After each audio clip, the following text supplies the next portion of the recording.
60 minutos de noticias actualizadas. Conducción Gisela Bayona.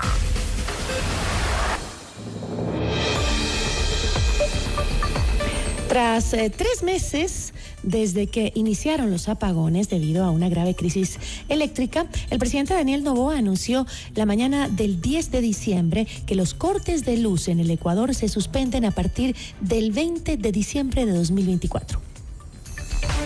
Nuestra entrevista de hoy en Notimundo a la Carta.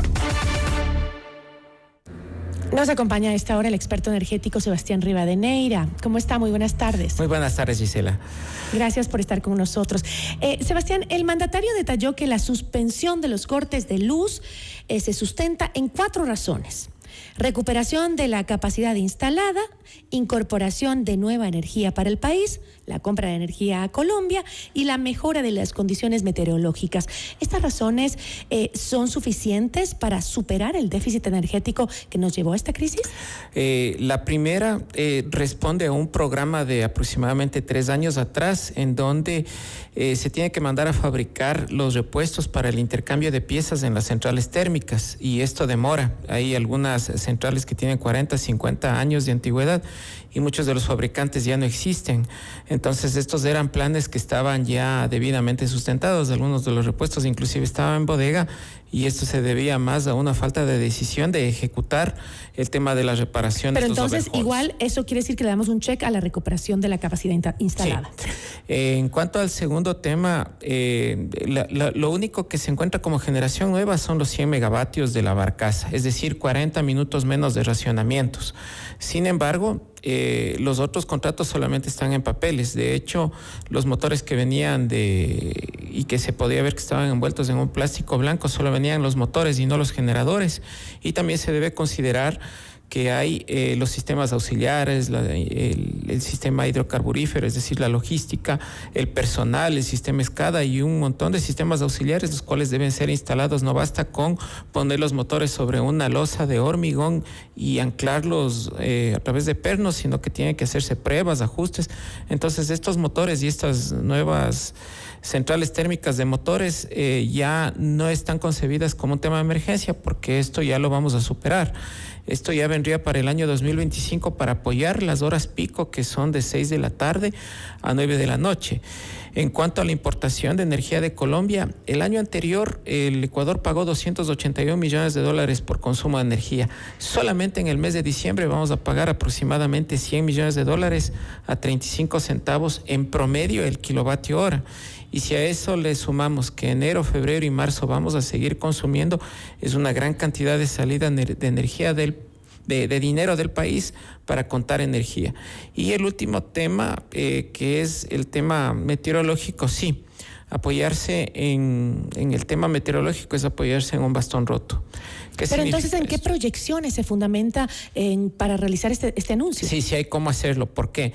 Porque en este momento el país, junto con la generación de Colombia, que es del 10%, es decir, 10 gigavatios hora al día, aproximadamente está surtiendo de entre unos 82, 83 gigavatios hora al día, es decir, un 10% menos de lo que necesita el país. Por eso es que tenemos 3 horas de restricciones.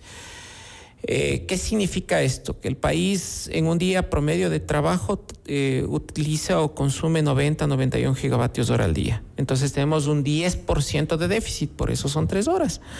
Ahora, ¿qué pasa cuando vienen los feriados, los fines de semana? El país reduce el consumo en aproximadamente un 7%, especialmente el sector industrial es el que más se retira y las actividades productivas. Se vienen los feriados. Ese 3% lo van a cubrir las mínimas reservas que se encuentran en Mazar y en Amaluza. Entonces, ¿cómo está la situación actual de los embalses? ¿Ha mejorado para poder decir vamos a volver a la normalidad? En noviembre estábamos a 10 metros cúbicos por segundo el caudal del río Paute. En este momento está 50. Entonces ha mejorado cuando lo normal es 120. Y esto va a seguir mejorando conforme pasen las semanas, pero es una recuperación muy lenta. Para que el caudal se mantenga firme, al menos tiene que llover 2 veces a la semana. Y recordemos que octubre, noviembre y diciembre son meses secos.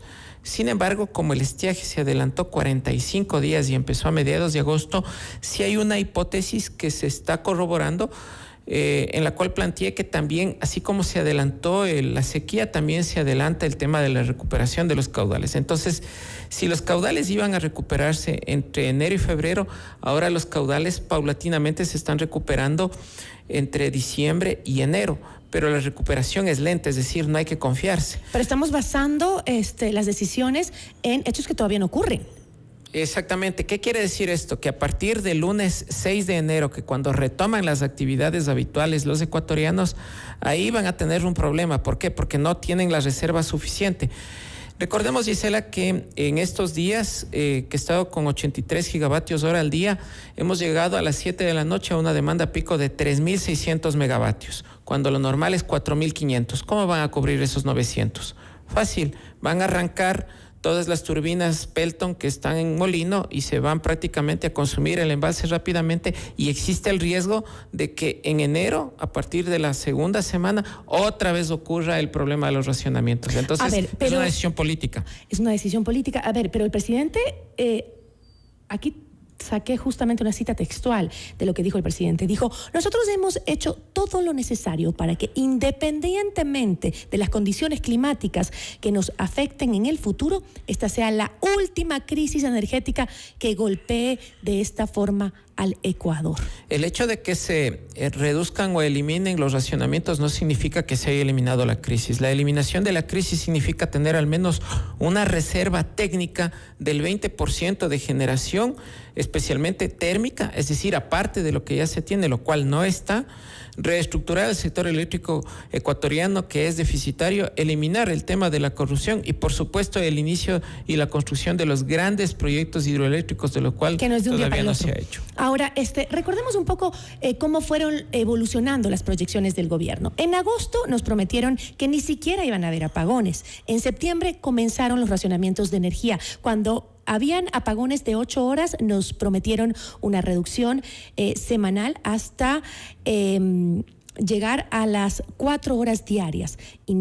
Inmediatamente después de ese anuncio, los apagones aumentaron a 14 horas diarias y 24 en el sector industrial, en parte del sector industrial.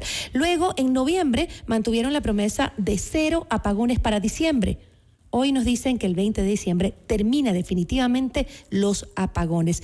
En realidad, ¿qué tan cerca estamos del fin de la crisis? ¿Sabe cuándo es conveniente anunciar el fin de los racionamientos? Cuando al menos los embalses más importantes, entre ellos está Mazar y Amalusa, también hay otros, no son los únicos, por lo menos estén con el 25% de la reserva y con una curva de tendencia al alza. Y la curva de tendencia al alza se lo va a ver recién en febrero. En enero hay estabilidad. Entonces, ¿qué quiere decir? O sea, para poner una analogía, si hay un naufragio, no me voy a terminar todas las raciones durante los primeros días sin saber si me van a rescatar o no. El rescate lo ha hecho Colombia con 10 gigavatios hora al día, es decir, 3 horas y media menos de racionamientos. Y otro problema es que justamente ahora le oí al ministro de Finanzas que anunciaba un desembolso de $500 millones, me parece, del Fondo Monetario Internacional, y que ese dinero se iba a utilizar principalmente en pagar los décimos del sector público. Entonces yo me pongo a pensar, y creo que muchos ciudadanos también lo harán, si el Estado no tiene para pagar los beneficios de ley del sector público de sus empleados, ¿cómo podemos salir de la crisis energética con inversiones tan costosas que hay que implementar en el sector eléctrico, y además pagando a Colombia una energía extremadamente cara? $500 millones usted me anuncia para gasto corriente. Aparte de esos $100 millones mensuales, casi el mismo equivalente del contrato de la barcaza de 18 meses para Colombia en un mes. Y esa plata prácticamente, se hizo humo, ¿no? Yo creo que la mejor opción es presentando un modelo de negocios internacional, que todavía el país no lo tiene, para que recién los inversionistas internacionales miren los ojos hacia nosotros. Entonces, reestructuración del sector eléctrico, seguridad jurídica, estabilidad política, modelo de negocios internacional. Esos 4 ingredientes van a ser fundamentales para que en el próximo gobierno se brinde la estabilidad, porque los inversionistas lo que ven es un proyecto a largo plazo, y no estoy hablando de 4 años, al menos tiene que ser 8 años, porque estos proyectos se demoran 4 años en construir y hasta que haya la recuperación de la inversión y las utilidades.